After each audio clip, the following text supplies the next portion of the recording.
pagi semuanya, apa kabar? Semoga sehat selalu ya. Amin ya rabbal alamin. Baiklah, kali ini Mister akan membawakan materi dari pelajaran Sejarah Kebudayaan Islam atau disingkat SKI. Yaitu kita akan mereview dari pelajaran 1 yang judulnya Ketabahan Nabi Muhammad SAW dan para sahabatnya.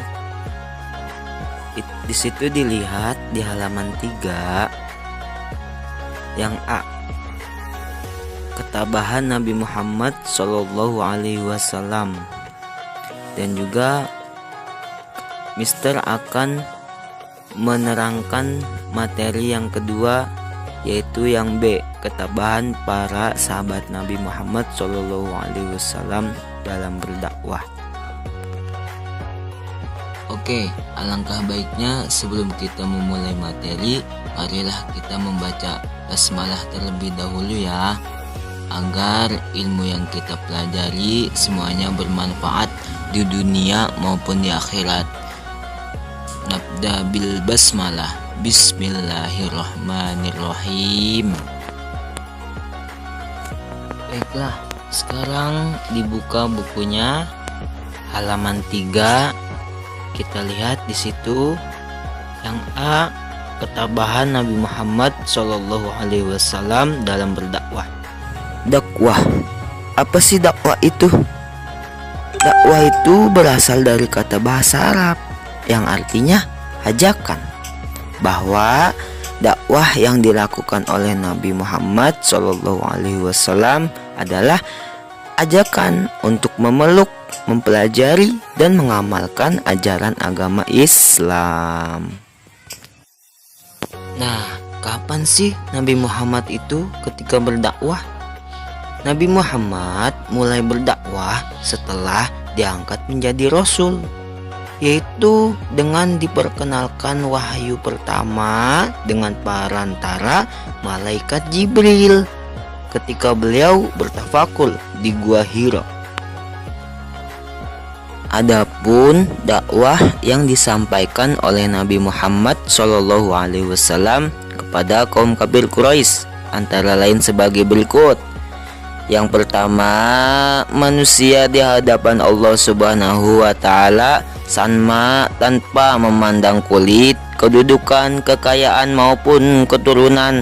Yang kedua, manusia hanya meminta pertolongan kepada Allah Subhanahu wa Ta'ala karena Dialah Tuhan yang Maha Kuasa, penguasa segenap alam. Tidak ada Tuhan selain Allah Subhanahu wa Ta'ala. Yang ketiga, menyekutukan Allah Subhanahu wa Ta'ala dengan sesuatu termasuk perbuatan syirik. Yang keempat, penegasan Nabi Muhammad SAW adalah Rasul utusan Allah Subhanahu wa Ta'ala, membawa ajaran Allah Subhanahu wa Ta'ala untuk kebaikan seluruh manusia di muka bumi. Dan juga dakwah yang disampaikan Nabi Muhammad SAW pada masa permulaan kerasulan ada 2 cara. Apa sajakah itu? Yang pertama, dakwah secara sembunyi-sembunyi yang dinamakan dakwah bisiri. Dan yang kedua, dakwah secara terang-terangan atau terbuka, yaitu yang dinamakan dakwah bil jahri. Dan adapun rintangan Nabi Muhammad SAW ketika berdakwah banyak sekali, seperti dicaci maki, seperti dihasut, sampai-sampai ingin dibunuh. Oke, sekarang kita lanjut ya. Dibuka bukunya halaman 8. Yang B, Ketabahan para sahabat Nabi Muhammad SAW dalam berdakwah. Sahabat Nabi Muhammad, siapa aja sih? Yang pertama ada Bilal bin Rabah. Yang kedua adalah keluarga Sumayyah. Yang ketiga adalah Zubair bin Awam. Yang keempat yaitu Abu Dzar Al-Ghifari. Dan yang terakhir adalah Khabbab bin Arats. Adapun yang pertama, sahabat Bilal bin Rabah. Bagaimana sih rintangan beliau ketika dalam berdakwah? Jadi pada suatu hari, matahari sedang panas terik, beliau disiksa oleh majikannya yang bernama Umayyah bin Khalaf. Beliau disiksa, dipukul, dicambuk, dan kedua kakinya diikat. Kemudian beliau diseret di tengah sampai padang pasir yang sangat panas. Tetapi beliau tetap teguh pendirian di dalam hatinya untuk menyembah Allah Subhanahu wa ta'ala. Akhirnya beliau disuruh menyebut Lata dan Uzza untuk menyembah kembali patung Lata dan Uzza. Tapi beliau tetap menjawab Ahad, Ahad, Ahad,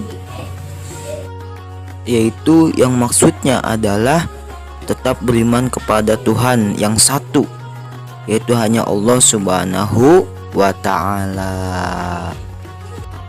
Oke, kita lanjut ya. Yang kedua yaitu ada keluarga Sumayyah.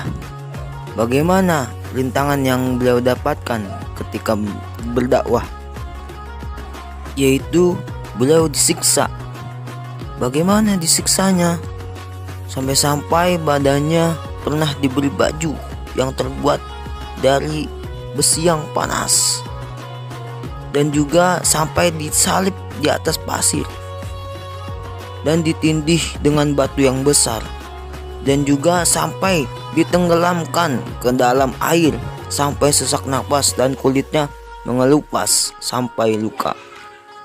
Lanjut kepada Zubair bin Awam. Cobaan dan rintangan Zubair bin Awam itu adalah ketika itu pamannya mengetahui beliau Zubair bin Awam memasuki Islam. Pamannya menggantungkan Zubair di atas tiang, dan kemudian pamannya menyalakan api di bawah tiang gantungan panas sampai Zubair merasa kepanasan. Oke, sekarang kita lanjut ya kepada sahabat Abu Dzar Al-Ghifari. Bagaimana ketika beliau berdakwah menghadapi orang Quraisy? Bagaimana cobaan dan rintangannya?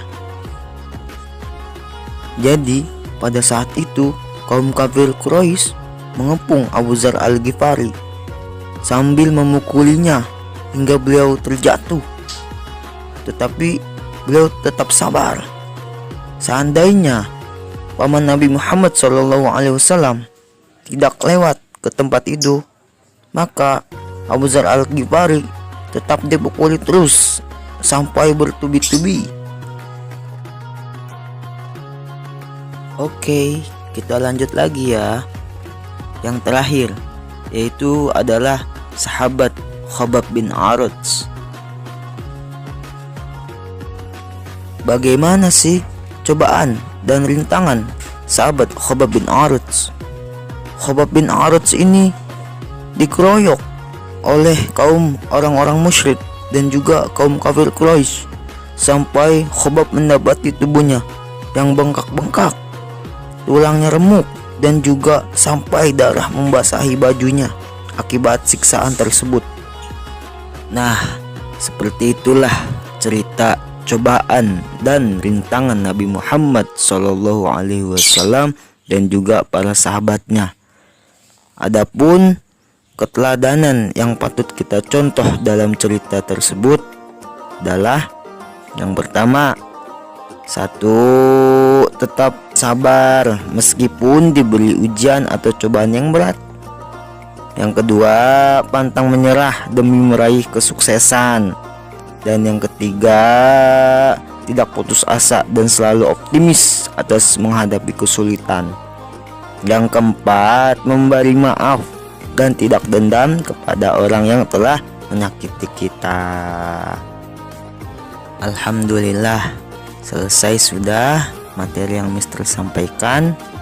Sekarang ada tugas untuk kalian ya, di halaman 19 ya. Pilihan gandanya saja ya. Terima kasih. Oke, sampai sini yang Mister sampaikan. Semoga bermanfaat untuk kalian. Walakhir, akumulakum. Wassalamualaikum warahmatullahi wabarakatuh.